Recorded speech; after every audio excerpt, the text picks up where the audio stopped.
Good morning, students. Today we have to cover next important topic of the chapter, that is difference between cooperative farming and collective farming. Cooperative farming means सहकारी कृषि and collective means सामूहिक कृषि. इसमें जो है 5 marks का question आ सकता है या 3 मार्क्स का जो है डिफरेंस भी आ सकता है या सिंगल जो है आपसे पूछा जा सकता है. तो ये बहुत ही इंपॉर्टेंट क्वेश्चन हैं ये सब. तो इनको आप जो है अच्छे से 5 मार्क्स में प्रिपेयर करेंगे. नाउ पहले हम लेते हैं कोऑपरेटिव फार्मिंग. कोऑपरेटिव फार्मिंग वो फार्मिंग होती है जिसमें जो फार्मर्स होते हैं वो अपना एक ग्रुप बनाते हैं, और वो भी वॉलंटरीली. इसकी खासियत ये होती है कि जो भी ग्रुप बनता है फार्मर्स का, it is basically group of farmers voluntarily. ये इंपॉर्टेंट वर्ड है, ठीक है. तो इसमें वॉलंटरीली जो फार्मर्स हैं वो अपना एक ग्रुप बनाते हैं एंड जो भी उनके पास रिसोर्सेज होते हैं वो उनको पूल कर देते हैं.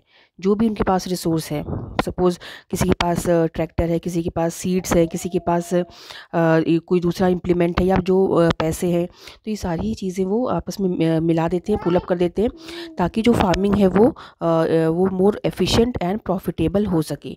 एफिशिएंट एंड प्रॉफिटेबल मीन्स कि जो एफिशिएंट जो होता है कि वो बहुत जो है अच्छे तरीके से फार्मिंग की जा सके और प्रोडक्शन जो है वो मैक्सिमम हो सके, ऑप्टिमम प्रोडक्शन हम अचीव कर सकें. Then cooperative societies help farmers to procure all important inputs of farming, sell the products. Actually जो जब ये अपना ग्रुप बना लेते हैं तो इनका ग्रुप जो है वो कलेक्टिवली कोई भी चीज़ खरीदता है या बेचता है. तो जब आप ग्रुप बना के कोई चीज़ ख़रीदते हैं तो वो आपको प्रॉपर रेट में मिलता है. All important inputs of farming, तो ये कलेक्टिवली कोई चीज़ खरीदते हैं. मान लो जो भी ट्रैक्टर चाहिए या उन्हें बीज चाहिए या उन्हें ट्यूबवेल चाहिए, तो ये सब चीज़ें वो कलेक्टिवली खरीदते हैं. खाद चाहिए. देन जो भी प्रोडक्शन होता है उसको मिलकर वो बेचते हैं और फेवरेबल टर्म्स में जो भी उनको अच्छी कीमत मिलती है, और and help in processing of quality product at cheaper rates.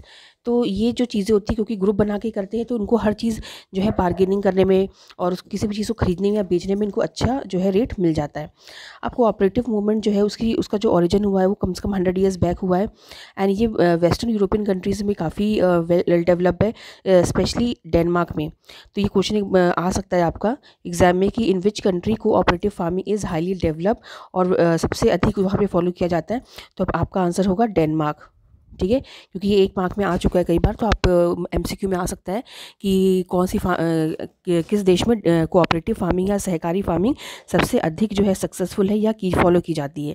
तो आपका आंसर होना चाहिए डेनमार्क, ठीक है.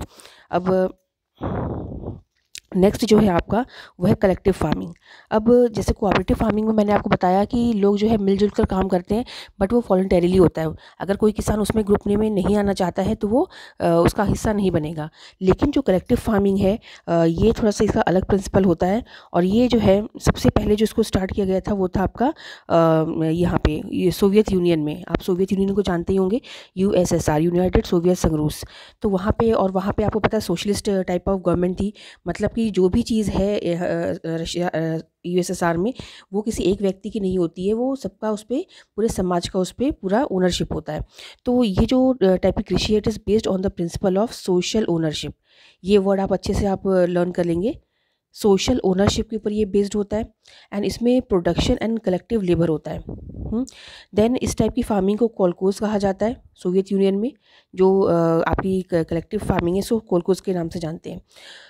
और इसको इसलिए लाया गया था क्योंकि उस समय जो है रशिया यूएसएसआर की जो इकोनॉमिक कंडीशन थी वो बहुत ही ख़राब थी, और वहाँ की जो फार्मिंग थी वो काफ़ी इनएफिशिएंट थी. पुराने मेथड्स यूज़ किए जाते थे. तो एग्रीकल्चरल प्रोडक्शन को जो है बूस्ट करने के लिए एंड प्रोडक्शन को जो है सेल्फ सफिशिएंट बनाने के लिए, कि भरपूर मात्रा में पैदावार करने के लिए इस टाइप की कृषि को जो है डेवलप किया गया था, ठीक है. तो इसमें कहा गया कि जो किसानों के पास बहुत बड़ी बड़ी ज़मीनें हैं उनसे ज़मीनें लेकर और सब में जो है उसको पुल अप कर दिया गया. तो इसमें जो है farmers pool in their resources like land, live stock and labour, ये तीनों ही चीज़ें वो पुल अप कर देते हैं. जबकि जो आपका कोऑपरेटिव फार्मिंग है उसमें जो है लैंड को मर्ज करने का कोई वो नहीं है, कि लैंड मर्ज करना ज़रूरी नहीं है. सबकी अपनी अपनी ज़मीनों पे आप खेती करिए, बस जो रिसोर्सेज होते हैं जिनसे उन्हें खेती करनी होती है उन्हीं को मर्ज किया जाता है.